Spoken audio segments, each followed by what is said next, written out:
Olá, benditos! No vídeo de hoje nós vamos ver que Deus tem uma função específica para cada um de nós. E no caso do povo de Israel, Deus separou uma tribo inteira de sacerdotes para se dedicar exclusivamente ao tabernáculo. O trabalho deles envolvia adoração, sacrifícios pelo pecado e as festas determinadas por Deus. Todos os sacerdotes seriam descendentes de Arão, que foi o primeiro sumo sacerdote que tinha 4 filhos: Nadab, o primogênito, Abiú, Eleazar e Itamar. Como nós já vimos, Nadab e Abiú adoraram de forma indevida no santuário e foram mortos pelo Senhor. Como eles não tinham filhos, os seus irmãos Eleazar e Itamar herdaram o sacerdócio e o passaram aos seus filhos depois deles. Ser um sacerdote de Deus era uma função muito especial que exigia uma unção e uma capacitação especiais dadas pelo próprio Deus. É importante destacar que os sacerdotes eram apenas uma pequena família entre os levitas. Ser sacerdote e ser levita não eram a mesma coisa. Somente aqueles que eram descendentes de Arão podiam ser sacerdotes, mas toda a tribo de Levi foi separada para servir junto com Arão e os sacerdotes, servir às necessidades da comunidade de Israel e às necessidades do próprio tabernáculo.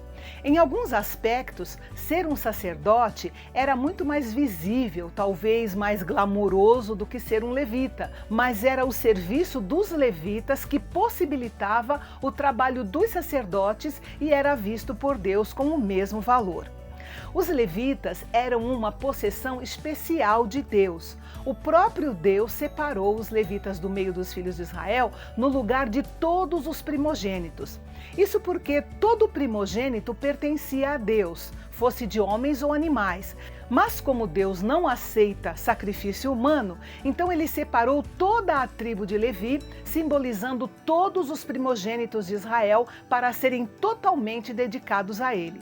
E então os levitas assumiram o status, as responsabilidades e muitos deveres que seriam exercidos pelos primogênitos. Embora não fossem contados entre os soldados, os levitas também deviam ser contados e contados pelos homens de 1 mês de idade e para cima. Deviam ser classificados pelas famílias de acordo com os 3 filhos de Levi: Gerson, Coate e Merari. As famílias de Gerson, os gersonitas, deveriam acampar a oeste do tabernáculo e deviam cuidar das peles que cobriam o tabernáculo. As famílias de Coate, os coatitas, deveriam acampar ao sul do tabernáculo e deviam cuidar de todos os móveis do tabernáculo. As famílias de Merari, os meraritas, deveriam acampar ao norte do tabernáculo e deveriam cuidar dos aspectos estruturais do tabernáculo, as colunas, as tábuas e assim por diante. A família de Arão e Moisés acampariam no lado leste, mais próximo da única porta de entrada do tabernáculo, e tinham a responsabilidade de cuidar do tabernáculo propriamente dito. Era um trabalho diferente, um outro aspecto do culto a Deus. As 2 categorias de levitas não viviam competindo uma com a outra. Eles pertenciam à mesma equipe e trabalhavam juntos para o Senhor.